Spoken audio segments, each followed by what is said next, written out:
चलिए, आइए, वेलकम है सर आप सभी का बच्चों नेक्स्ट लेक्चर में लिक्विड सॉल्यूशन का। ठीक है, इन द प्रीवियस लेक्चर हम लोगों ने क्या देखा था, आरएलवीपी दिखा था। ठीक है, आज थोड़ा सा उसका एक पार्ट जो हमारे यहाँ पे रह गया है वो है आपका थर्मोडायनेमिक्स से रिलेटेड है। थर्मोडायनेमिक ऑफ क्या आरएलवीपी। ठीक है, आरएलवीपी में थर्मोडायनेमिक का क्या कंसेप्ट आता है ये देखते हैं। मेनली इंट्रोपी की बात यहाँ पे करता हूँ मैं। ठीक है, change in entropy del S. ठीक है, अगर मैं उसकी बात करूँ, ठीक है, तो आप समझना। ठीक है, मान लो कि ये सॉल्वेंट का एस है, मतलब इंट्रोपी है। ये किसका इंट्रोपी है? सॉल्वेंट का। तो जस्ट इसके ऊपर किसका इंट्रोपी आएगा? सॉल्यूशन का, क्योंकि सॉल्वेंट अकेला है तो उतना तो ज़्यादा इंट्रोपी नहीं है, बट जैसे ही सॉल्यूशन आएगा इंट्रोपी थोड़ा बढ़ जाएगा। ठीक है, तो ये सॉल्यूशन का इंट्रोपी हुआ। समझ में आ रहा बात? ये सॉल्यूशन का इंट्रोपी हुआ। बट चेंज इन इंट्रोपी की अगर बात करें तो ये इन दोनों से भी, समझना बात को, इसको हटा देता हूँ, यहाँ पे लिख देता हूँ। तो चेंज इन इंट्रोपी की बात करें तो इन दोनों से क्या आएगा? ज़्यादा आएगा change in entropy. Change in entropy की बात करें, या समझना बात को कि यहाँ पे मैं एज्यूम कर ले रहा हूँ, ठीक है, किसका? वेपर का। चलो, ये वेपर का, तो वेपर फेज में इंट्रोपी कहीं ना कहीं हाई रहेगा कंपेयर देन क्या? सॉल्यूशन और क्या? सॉल्वेंट फेज में। क्लियर है बात? तो अगर मुझे सॉल्वेंट से वेपर में जाना है डायरेक्ट, और मुझे सॉल्यूशन से कहाँ जाना है? वेपर में जाना है। देखो, तो इसका मतलब है कि डेल एस वन में इंट्रोपी क्या होगा? ज़्यादा होगा। इसको एस वन मानो, किसके कंपेयर में? डेल एस टू में। समझो, यहाँ पे इसको मान लो, इसको डेल एस वन मान लो, इसको डेल एस टू मान लो। तो डेल एस वन में आपका इंट्रोपी ज़्यादा होगा किससे? डेल एस टू से। क्योंकि जो डेल एस टू है वहाँ पे लेस वेपर फॉर्म कर रहा है।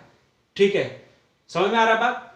प्लस में तुम समझो कि डेल एस टू से वेपर में जाने के लिए लेस वेपर क्या है आपका? रिक्वायर्ड है फॉर द क्या? Above solution to reach, above solution to क्या? रीच। समझ में आ रही बात? क्लियर है बात? ठीक है, तो ये कंसेप्ट ध्यान रखना है कि ध्यान रखना हमें ये है कि डेल एस वन से डेल एस टू में वेपर की रिक्वायरमेंट कम हो रही है। कहाँ जाने के लिए? सॉल्यूशन से वेपर में। इसलिए वहां पे वेपर कम बनता भी है, but in the case of del S one vapour ज्यादा बनता है। ये बात आपको ध्यान रखनी है। इसलिए ये जो आरएलवीपी का कंसेप्ट है बेटा, ये इंट्रोपी डिपेंडेंट होता है। ये इंट्रोपी पे कहीं ना कहीं डिपेंड करता है, इंट्रोपी के लिए डिफाइन होता है। ठीक है, तो जो यहाँ पे वेपराइजेशन का जो यहाँ पे कंसेप्ट है बेटा, जो यहाँ पे वेपराइजेशन का जो कंसेप्ट है, जो यहाँ पे वेपराइजेशन का कंसेप्ट है वो क्या है? बोल सकते हैं वेपराइजेशन इज देयर क्या? Entropy driven. यहाँ पे जो वेपराइजेशन का कंसेप्ट है वो इंट्रोपी ड्रिवन है, ना ही कि डेल्टा एच ड्रिवन है। क्लियर है बात? ये पॉइंट क्लियर है सभी को? चलो अब नेक्स्ट आगे बढ़ते हैं। ठीक है, चलो, ये ध्यान देना था तुम्हें, बस इतना ही। ठीक है, अब आते हैं, बात करते हैं हम लोग एलिवेशन इन क्या? बॉइलिंग पॉइंट, उस पर बात करेंगे। ठीक है, चलो टॉपिक डालता हूं, एलिवेशन इन क्या? Boiling point. एलिवेशन इन क्या बेटा? Boiling point. इस पे ध्यान देना है, elevation in boiling point. When, क्या लिखूं? व्हेन नॉन वोलेटाइल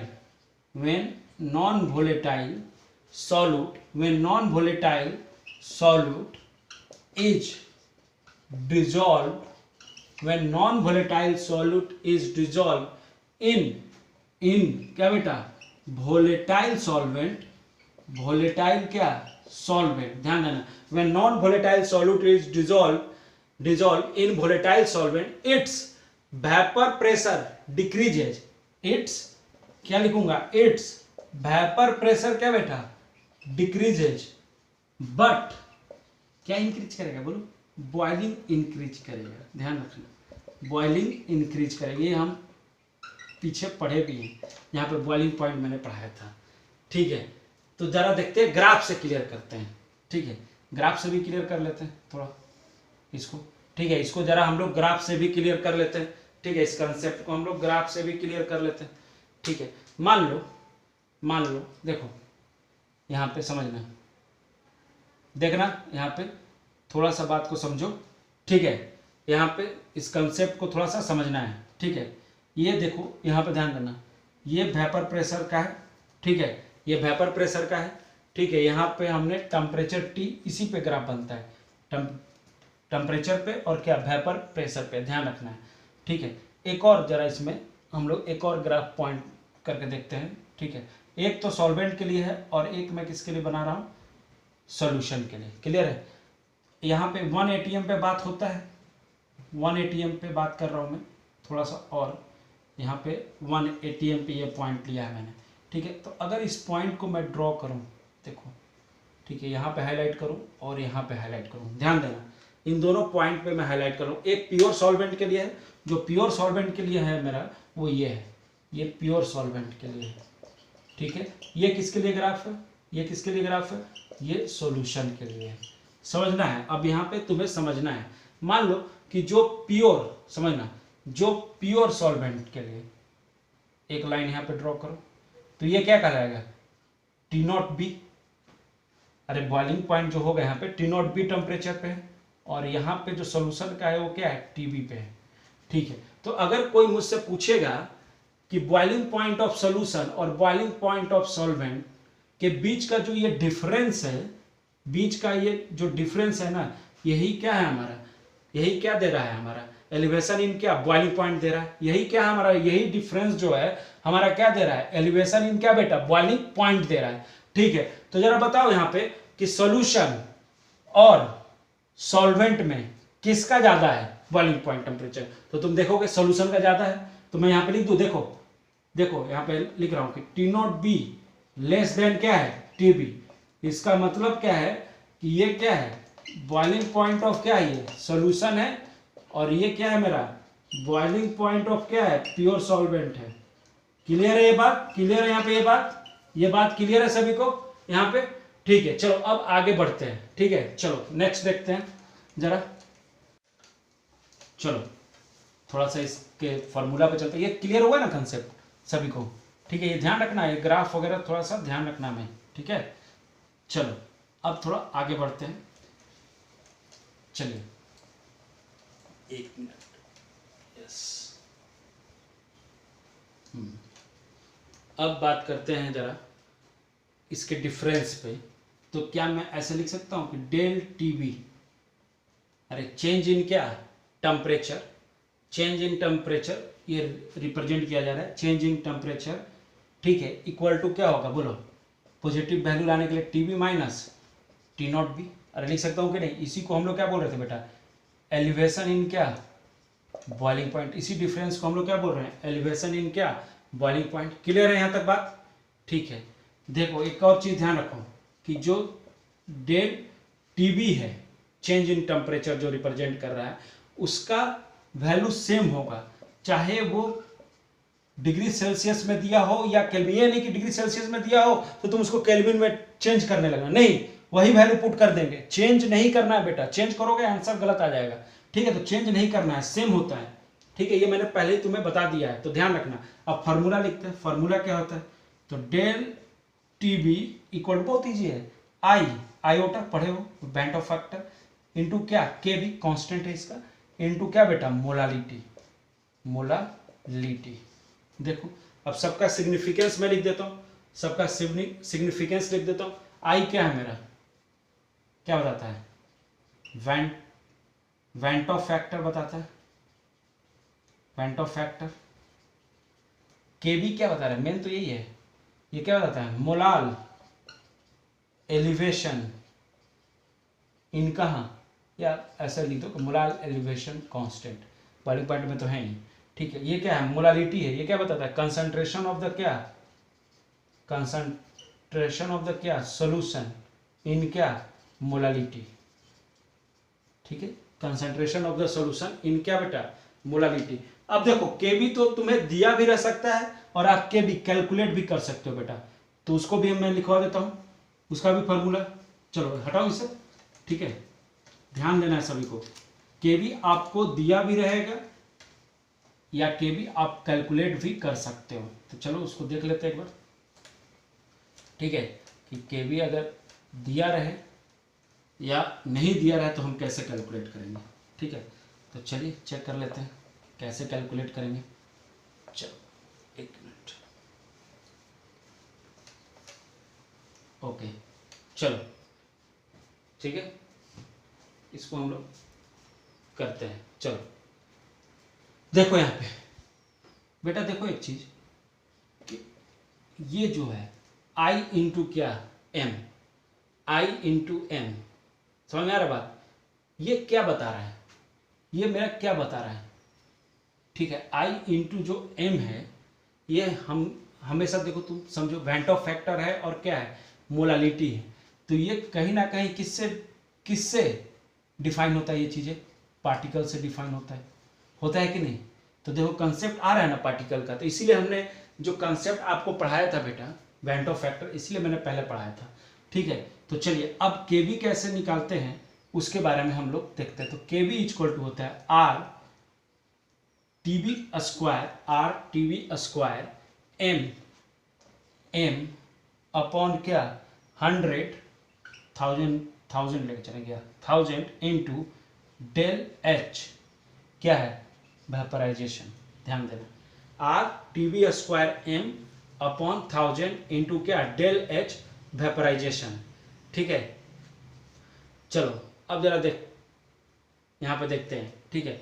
ये क्या है, एम क्या है यहाँ पे, मोलर मास ऑफ क्या है, देखो सॉल्वेंट है, ध्यान देना, मोलर मास ऑफ क्या है, सॉल्वेंट। ये तुम जानते हो। यूनिवर्सल क्या है, gas constant R, universal gas constant, इसका वैल्यू तुम पढ़ते आ रहे हो, ठीक है। अब ये टीवी क्या है, तो यहाँ पे ध्यान देना है, टीवी जो है हमारा ये क्या बताता है, बॉइलिंग पॉइंट ऑफ क्या है, सॉल्वेंट है। बॉइलिंग पॉइंट ऑफ क्या है, सॉल्वेंट है। कौन सा सॉल्वेंट, कौन सा, प्योर वाला, प्योर लिक्विड की जहाँ पे बात हो रही है। और डेल एच वेपराइजेशन तो तुम समझ ही रहे हो, ये क्या है, मोलर इंथैल्पी ऑफ क्या, वेपराइजेशन, क्या है ये, मोलर इंथैल्पी ऑफ क्या बेटा, वेपराइजेशन होता है। मोलर इंथैल्पी ऑफ क्या होता है, वेपराइजेशन होता है। तो यहाँ से आप केवी भी कैलकुलेट कर सकते हैं बेटा, ठीक है। क्लियर है सभी को ये पॉइंट, सभी को यहाँ पे ये पॉइंट क्लियर है, देख लो। तो ये आप उतार लो जल्दी से, फार्मूला उतार लो, देख लो। उसके बाद हम लोग एक क्वेश्चन करके देखते हैं कि कैसे सॉल्व किया जा सकता है इसको, ठीक है। तो चलो जल्दी करो, जल्दी फास्ट। चलो अब मैं इसको हटा रहा हूँ, ठीक है। इसीलिए मैंने पहले ही तुमको वेंट ऑफ फैक्टर बता दिया, क्योंकि उसका पूरा यूज आता है यहाँ पे, ठीक है। सारे फार्मूला में रिलेशन आ जाते हैं उसके, ठीक है। तो इसीलिए मैंने पहले ही वेंट ऑफ फैक्टर बता दिया था। चलो क्वेश्चन लेता हूँ। क्वेश्चन है the rise in the boiling point, the rise in the boiling point of a solution containing 1.8 gram of क्या है, ग्लूकोज इन 100 ग्राम ऑफ क्या, सॉल्वेंट।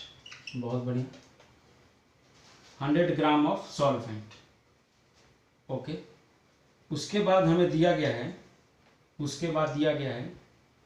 कि 100 gram of solvent 0.1 degree C is 0.1 degree C. The molal elevation constant, the molal elevation constant of the, यही निकालना है I think, of the liquid each, पहला option 0.01, ठीक है, केल्विन पर मोल की बात हो रही है, ठीक है, ध्यान रखना यह मोल है, ठीक है। ये है 0.1 केल्विन मोल, ठीक है। थर्ड क्या ऑप्शन है, 1 केल्विन पर मोल, एंड लास्ट है 10 केल्विन पर मोल। क्वेश्चन है कि the rise in the boiling point of a solution containing क्या, containing 1.8 gram of glucose in 100 gram of क्या बेटा सॉल्वेंट इज 0.1 डिग्री सेल्सियस। ठीक, the molar elevation constant of the liquid is, ये पूछा जा रहा है आपसे। ऑप्शन दिया है 0.01 केल्विन पर मोल, सेकंड है कि 0.1 केल्विन पर मोल, थर्ड है कि 1 केल्विन पर मोल और फोर्थ है 10 केल्विन पर मोल। तो चलिए पहले तो हम देखते हैं कि क्या क्या गिवन है और क्या गिवन नहीं है। क्वेश्चन बनाने का तरीका बहुत इजी है, हटाए देखो इतना में बन जाएगा हमारा क्वेश्चन। ठीक है, चलो स्टार्ट करते हैं। क्या दिया हुआ था हमें, डेल टीवी दिया हुआ था, वो कितना था 0.1 डिग्री सी, क्वेश्चन में दिया हुआ है। ठीक है, पूछा क्या जा रहा है, केवी इज वाट, फार्मूला लगाते हैं। चलो del TV equal to i into K V into क्या है एम अपॉन क्या था बोलो, del TV equal to i into K V into क्या एम। तो के वी तो हमें दिया हो तो निकालने की जरूरत के वी है नहीं, तो इसलिए हटा देता हूँ।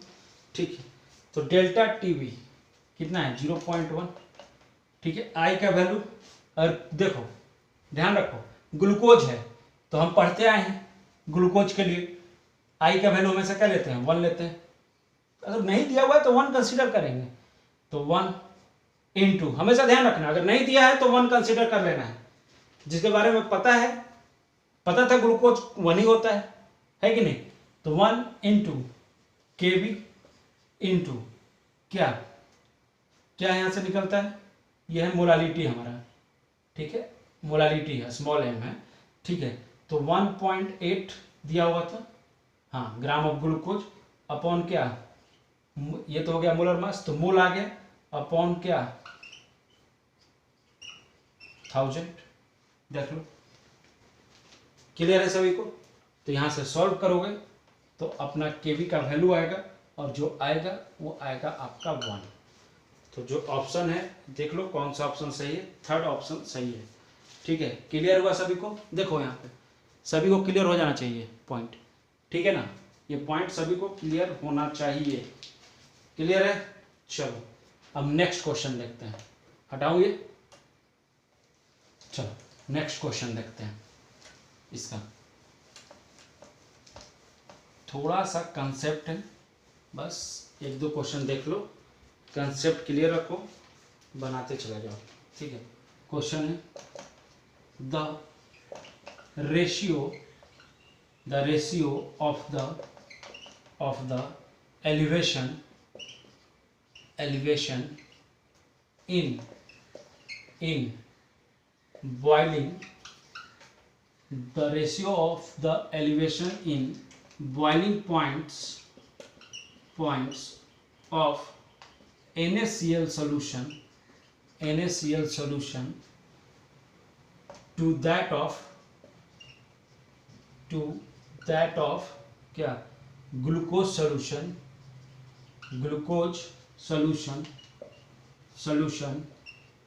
is same। तो मोलालिटी इज नियरली, ये बताना है। सॉल्यूशन इज सेम, तो मोलालिटी इज नियरली पहला ऑप्शन 1:2, दूसरा ऑप्शन 1:1, तीसरा ऑप्शन 2:1। ठीक है, डी में लिख देता हूं नन।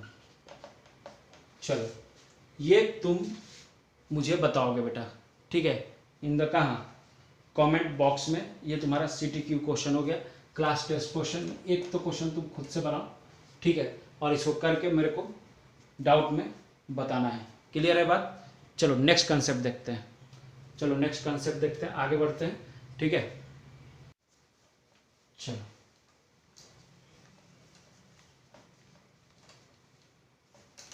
यस, नेक्स्ट जो हमारा कंसेप्ट है वह है डिप्रेशन इन क्या फ्रीजिंग पॉइंट।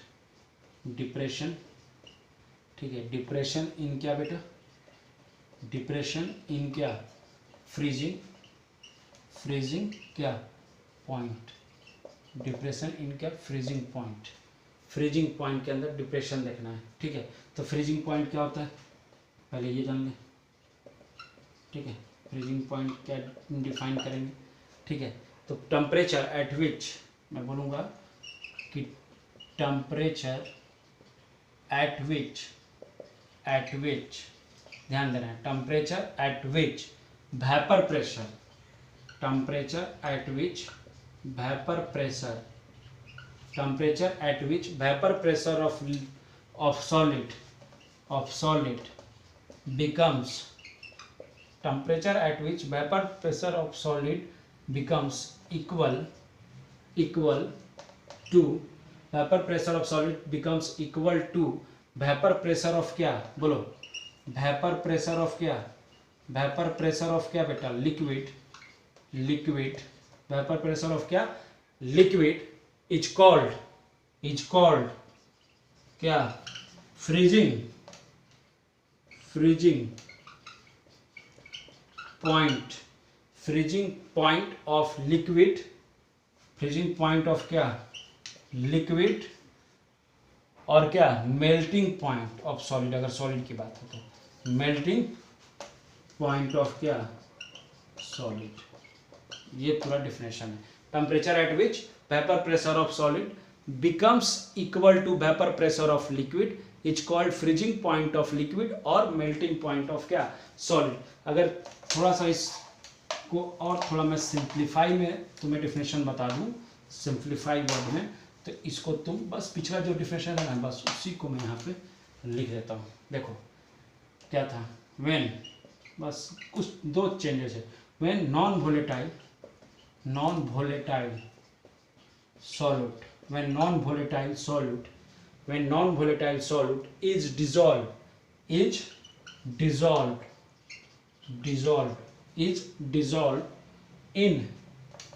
कहाँ, volatile solvent is, when non-volatile solute is dissolved in क्या, बोलो volatile solvent, its क्या vapor pressure क्या decreases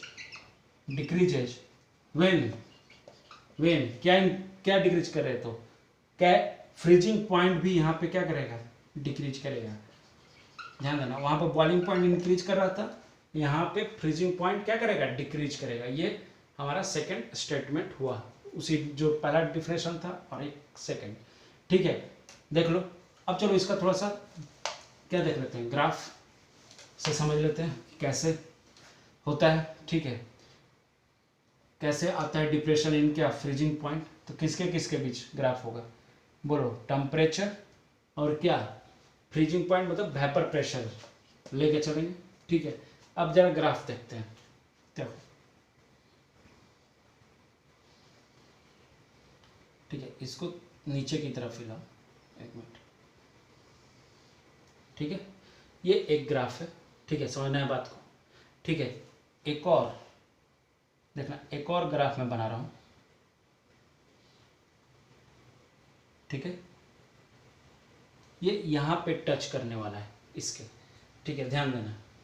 ठीक है, ऊपर वाला जो है हमारा, ऊपर जो है हमारा ग्राफ, ठीक है, ये जो ये एक पॉइंट, ये एक पॉइंट है। ठीक है, इसको मैं लिख रहा हूं, ध्यान देना, टी नॉट एफ। ध्यान देना, यहाँ वाला जो पॉइंट है इसको मैं लिख रहा हूँ टी एफ। इसका मतलब ये क्लियर हो गया कि ये किसके लिए है, प्योर सॉल्वेंट के लिए। ये क्लियर हो गया कि ये प्योर सॉल्वेंट का है। ये किसका है बेटा, सॉल्यूशन का है। समझ आ रही बात। यहाँ पे क्या है, लिक्विड सॉल्वेंट है, समझ लेना। यहाँ पे सिर्फ क्या है, लिक्विड सॉल्वेंट है। ठीक है, और यहाँ पे क्या है, सॉलिड वाला भी सॉल्वेंट है। अरे क्लियर है बात, क्लियर है बात। ठीक है, तो ये हमारा क्या है, फ्रोजन। ये क्या है, ये फ्रोजन क्या है हमारा, फ्रोजन सॉलिड है। ठीक है, ये पॉइंट जो हमें दर्शा रहा है, ये फ्रोजन सॉलिड के बारे में हमें समझा रहा है। तो इनके बीच का जो डिफरेंस है वही हमारा क्या देगा, फ्रीजिंग पॉइंट, डिप्रेशन इन क्या फ्रीजिंग पॉइंट को देगा। क्लियर है बात। तो एक पॉइंट हम लोग जरा यहाँ पे देखो, समझते हैं पॉइंट को, जरा एक पॉइंट को हम लोग यहाँ पे क्लियर करते हैं। ठीक है, चलो ये ग्राफ लिख लेना। ठीक है, ठीक है। तो यहाँ पे हमें दिख रहा है कि कहीं ना कहीं अगर देखो अगर बात करें प्योर सॉल्वेंट, अगर बात करें हम क्या बेटा प्योर सॉल्वेंट में, ध्यान देना, बात करें अगर हम प्योर सॉल्वेंट में, तो यहाँ पे सॉलिड और क्या है सॉल्वेंट है। तो ये क्या दे रहा है हमें लिक्विड क्या दे रहा है सॉल्वेंट दे रहा है। समझ में आ रही बात। बट अगर सॉल्यूशन में बात करें, अगर सॉल्यूशन के अंदर बात करें तो यहाँ सॉलिड, समझना बात को, सॉलिड सॉल्वेंट है, ठीक है, और वो भी क्या दे रहा है लिक्विड सॉल्यूशन दे रहा है, ठीक है, ठीक है। वहाँ पे लिक्विड सॉल्वेंट है ऊपर में, और ये क्या है लिक्विड सॉल्यूशन बन रहा है सॉलिड सॉल्वेंट पे जब सॉल्यूशन बन रहा है। तो इसका मतलब है कि कहीं ना कहीं ध्यान देना, कहीं ना कहीं डेल टी एफ जो है, जो डेल्टा टी एफ है, वो अगर तुम देखो तो टी नॉट एफ का बेटा टी नॉट एफ का जो सॉल्यूशन का है, टी नॉट एफ का जो हमारा है, जो टी नॉट एफ का जो वैल्यू है वो कहीं ना कहीं कम है किससे टी एफ से। तुम देख लो डिफरेंस में, ठीक है। तो यहाँ से अगर एक मैं फॉर्म लिखूँ, यहाँ से मैं एक फार्मूला लिखूँ, ठीक है, ये पॉइंट क्लियर हुआ ना कि अगर जब भी सॉलिड और सॉल्वेंट रहे तो वो लिक्विड सॉल्वेंट दे रहा है। But in the case of solution solid solvent भी ले लो, मिलाओ उनको, तो वहाँ पे लिक्विड सॉल्यूशन मिल रहा है, ठीक है। बट ऊपर में लिक्विड किसके चलते आ रहा था सॉल्वेंट के चलते, बट यहाँ पे लिक्विड का जो फॉर्मेशन है वो किसके चलते हैं सॉल्यूशन के चलते। तो चलो बेटा अब ध्यान दो फॉर्मूला पे, डेल टी एफ, ध्यान देना है, del T F equal to i into क्या के बी इंटू क्या बोलो एम, बस। अरे सॉरी के बी तो पीछे था ना, तो यहाँ पे क्या लिखो के एफ लिखो, एफ लेके चल रहा है ना, ठीक है। तो आई इंटू क्या के एफ इंटू क्या बेटा एम। तो ध्यान देना है यहाँ पे, ठीक है। ये क्या था हमारा, ये क्या है हमारा डिप्रेशन इन क्या है बेटा फ्रीजिंग पॉइंट, ये बता रहा है डिप्रेशन इन क्या फ्रीजिंग पॉइंट, क्लियर है। ये क्या बताता है सबको अब याद हो गया, ये क्या बताता है वेंटो फैक्टर वी एफ, ये क्या बता रहा है के एफ, वही मोलाल क्या मोलाल डिप्रेशन क्या है कांस्टेंट है। ये तो मोलालिटी तुम जान ही रहो, मोलालिटी है, ठीक है। चलो बेटा क्लियर है फॉर्मूला। केएफ कैसे निकालते हैं ये भी मैं लिख देता हूँ, केएफ कैसे निकालते हैं ये भी लिख देता हूँ, जैसे के बी वहाँ पे निकालते थे वैसे ही केएफ है, ठीक है, बस कुछ चेंजेस नहीं है। तो केएफ अगर ना दिया रहे तो तुम कैसे निकालोगे, बस देखो R into T square F into क्या लिख दो बोलो एम अपॉन क्या 1000, कुछ नहीं, यहाँ पे एक चेंजेस आ जाएगा, क्या आ जाएगा डेल्टा एच क्या ले लूँगा फ्यूजन ले लूँगा। ध्यान देना सभी को, आई थिंक विजिबल, एक बार कैमरा चेक कर लेता हूँ, ठीक है, हाँ विजिबल है। यहाँ पे डेल्टा एच फ्यूजन लिखा है, ठीक है, ध्यान देना। आर क्या है यूनिवर्सल गैस कांस्टेंट। अब टी एफ क्या होगा यहाँ पे फ्रीजिंग पॉइंट या फ्यूजन पॉइंट बोलते हैं, टी एफ क्या है यहाँ पे फ्रीजिंग पॉइंट है या फ्यूजन पॉइंट बोलो, बात सेम है। एम तुम जान ही रहो, ठीक है। और यहाँ पे डेल्टा एच फ्यूजन क्या हो गया मोलार एंथैल्पी ऑफ क्या फ्यूजन, ये लिखने की जरूरत नहीं है, मोलार लिख देता हूँ, मोलार एंथैल्पी ऑफ क्या फ्यूजन, ध्यान दो, ठीक है। तो ये हमारा के बी अगर नहीं दिया रहे तो हम इस तरह से के बी कैलकुलेट कर सकते हैं। ये मैंने देखो इसको के बी को एक सॉरी के एफ नॉट के बी तो हम लोग बॉइलिंग पॉइंट में निकाल लिया है, ठीक है। तो ऐसे हम लोग के एफ कैलकुलेट कर सकते हैं बेटा, क्लियर है सभी को, देख लो विजिबल है सभी को, ओके फाइन। तो चलो नेक्स्ट क्लास में हम लोग इस पे एक क्वेश्चन 2 क्वेश्चन देख लेंगे, ताकि जो आपका जो नेक्स्ट क्लास है वो आपका एक तरह से आखिरी क्लास होगा, ठीक है, इस पे लिक्विड सोल्यूशन पे। उसके बाद हम लोग नेक्स्ट चैप्टर पे आगे बढ़ेंगे, ठीक है। देखते हैं कि कौन सा नेक्स्ट चैप्टर हम लोग डिस्कस करेंगे क्लास में, कौन सा नेक्स्ट चैप्टर पढ़ा जाए, ठीक है, फिजिकल से पढ़ा जाए या ऑर्गेनिक से या इनऑर्गेनिक से, ठीक है बेटा। तो नेक्स्ट चैप्टर में इसको डिस्कस करेंगे। चलिए thank you so much, okay, मिलते हैं नेक्स्ट क्लास में।